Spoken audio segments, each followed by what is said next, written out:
Recent ಆಗಿ ಬೇಡರ ವೇಷ ನೋಡ್ಬೇಕು ಅಂತಾನೆ ಶಿರ್ಸಿಗೆ ವಿಸಿಟ್ ಮಾಡಿದಾಗ ಬೇಡರ ವೇಷದ ಬಗ್ಗೆ ನಾನು ಕೇಳಿದ್ದು ಕಂಡಿದ್ದು ಈ ವಿಡಿಯೋದಲ್ಲಿ. 1 ತಿಂಗಳ ಕಾಲ ಕುಣಿತವನ್ನ ಪ್ರಾಕ್ಟೀಸ್ ಮಾಡಿ ಹೋಳಿಯ ಹಿಂದಿನ 4 ದಿನಗಳಲ್ಲಿ ಈ ಪ್ರದರ್ಶನ ನಮಗೆ ನೋಡೋದಕ್ಕೆ ಸಿಗುತ್ತೆ. ಸರಿಸುಮಾರು 5 ರಿಂದ 10 kg ತೂಕ ಇರೋ ಈ ನವಿಲ್ಗರಿ ರಾಶಿಯನ್ನ ಮೈ ಮೇಲೆ ಇಟ್ಕೊಂಡು ಗಂಟೆಗಟ್ಲೆ ಕುಣಿಯೋದು ಅಂದ್ರೆ ದೇವರಾಣೆಯಾಗ್ಲೂ ತಮಾಷೆ ಮಾತಂತೂ ಅಲ್ವೇ ಅಲ್ಲ. ನಾನ್ ಕೇಳಿದ ಹಾಗೆ ಸೋಂದೆಯ ಅರಸರ ಕಾಲದಲ್ಲಿ ಒಬ್ಬ ವೇಶ್ಯೆಯ ಮನೆಯಿಂದ ಓಡ್ತಾ ಇರೋ ಬೇಡನನ್ನ ಹಿಡಿಯೋ ಸನ್ನಿವೇಶ ಇದಂತೆ. ನಾನ್ ನೋಟಿಸ್ ಮಾಡಿದಾಗೆ ಬೆಳಗಿನ 5 ಗಂಟೆ ಜಾವದವರೆಗೂ ಈ ಹುಡುಗಿರೇ ಸೂಪರ್ ಆಕ್ಟಿವ್ ಆಗಿದ್ರು. ಇಲ್ಲಿಂದ ಬರ್ತಾ ಇರೋ ಹಲಗೆಯ ಸದ್ದು ನನ್ನನ್ನ ಸುಮ್ಮನೆ ನಿಲ್ಲೋದಕ್ಕಂತೂ ಬಿಡ್ತಾ ಇರ್ಲಿಲ್ಲ. ವಿಪರ್ಯಾಸ ಏನು ಅಂದ್ರೆ ಈ ವರ್ಷ ಬೇಡರ ವೇಷ ನೋಡಿದ್ಮೇಲೆ ಮುಂದಿನ ವರ್ಷ ಬರ್ಲೇಬೇಕು ಅಂತ ಅನ್ಕೊಂಡೆ.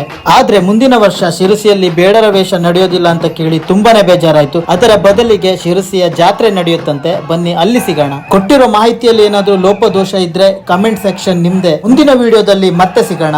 ನಮಸ್ಕಾರ.